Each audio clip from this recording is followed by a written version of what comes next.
Hey everyone, this is Karen Waksman, founder of Retail MBA. Today we'll be talking about selling your survival products. So if you have a great survival products and you're trying to sell it to stores, this training will give you some things to think about in regards to getting started today. With that said, let's get started on today's training. So let's talk about survival products. This is a funny one because most people would never think that I would ever create information about survival goods and making money with them, but I speak at a lot of conferences. I'm surrounded by a lot of people. I've spoken at the e-commerce shows and the Amazon shows and the big corporate shows. I've spent a lot of time with you guys. And they're in the internet marketing world, survival products came up a lot because there's money there.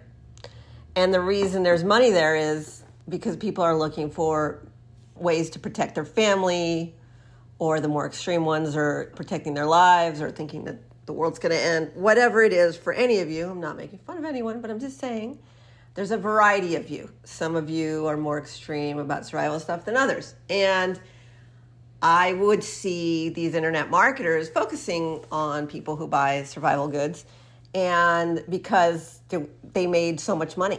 And so I always chuckled about it because you're like selling to somebody's fear. I don't know, it's not really my thing, but whatever. People were happy, they got the products they need. Everybody's writing these stories about survival products. I'm gonna save your life if the world ends tomorrow. A little extreme, right? It's an extreme world, and some of you are gonna get mad at me for this, but I don't care. So the bottom line is survival goods are important because if you have kids and you need a product that's going to work when the power's out or something like that, maybe you need a generator, maybe you need some waterproof something, maybe you need something when you're camping. Those types of things matter, right? Flashlights, whatever it is, anything to help you survive in situations where you're going to need it. So the reason I decided to create this training is because for years I've known the guys who sold a lot of stuff to a lot of people who are survivalists, and again, they were just crushing it. So here's the deal with survival products. How do you sell them? How do you make money with retail? First of all, a lot of survival products are really products that could be sold at local chain stores, right? They could be at the Walmarts and Targets of the world, but they could also be sold online. There's a lot of audiences that go to certain websites. You can sell your product online to them. You can also sell the online retailers, right? Online retailers are looking for new products to put on their website, and there's a whole section for survival products on even Amazon and all sorts of places. And if you ever do a Google search, you can find that a lot of retailers have that as a category. So that's important to note. You could also sell your products at sporting goods stores, right? I've done a lot of camping in my life, and when you are out and you need to be able to do stuff without the power or whatever in the middle of the woods, you need things, right? So the bottom line is that you can sell it to a lot of sporting goods stores and so forth. So here's what the buyers who focus on those products care about. They've seen everything.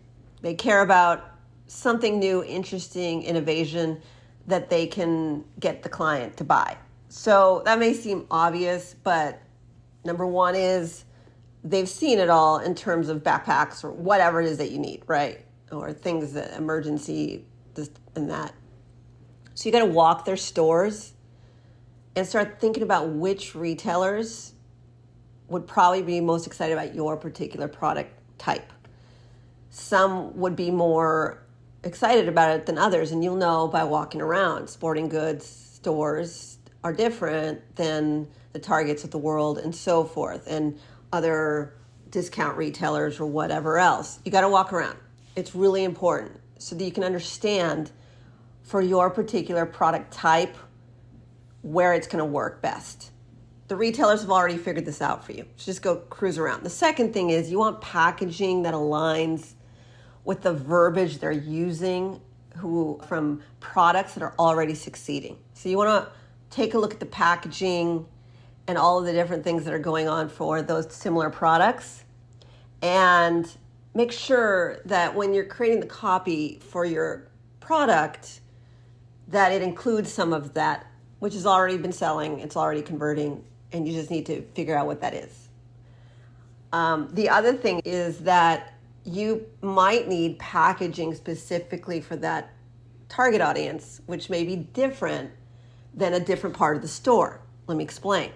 The buyer who buys anything could be different at the front counter area. That buyer is different than the buyer who buys consumer electronics or whatever it is at the different part of the store. They have different buyers for different sections of the store. Every single buyer is responsible for one type of product, like within the same genre. So it could be the jewelry buyer, but it could also be accessory buyer, some version of that. But the essence is they're buying different products for different parts of the store.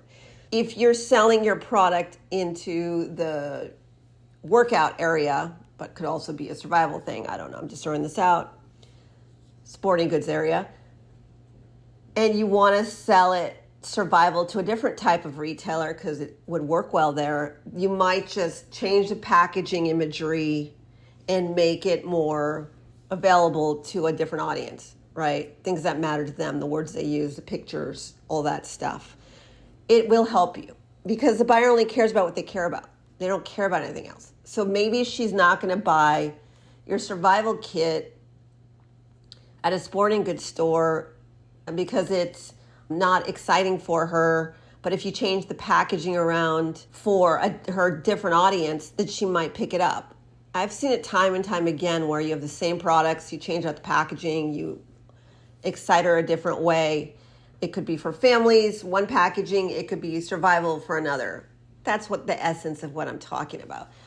The other thing is, if you're going to go anywhere online and sell this kind of stuff, just make sure that your imagery looks really survival-like, and also beyond the SEO and the words you use, you need to make sure that you're finding out who's making a lot of money and then adjusting your content to include what they're saying, because there's nothing really new in the world here.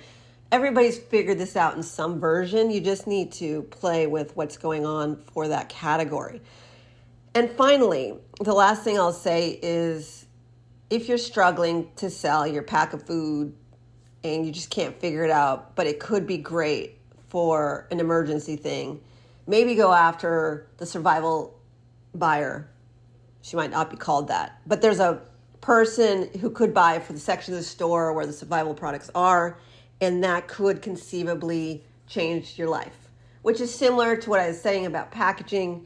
But again, a lot of you have products that maybe you wouldn't even think are survival-like, but maybe they could be. So my point is there's a lot of opportunity here with this category.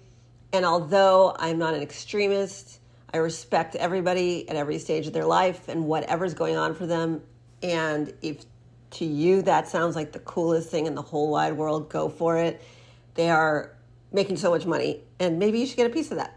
This is Karen Waksman, Retail MBA. I hope this gets you thinking. If you want to learn how to approach, pitch, and sell these retailers with these types of products, please check us out. We are a retail consultancy, and we are also a rep agency, and we would love to support you with scaling your business. Thanks so much. Karen Waksman, Retail MBA.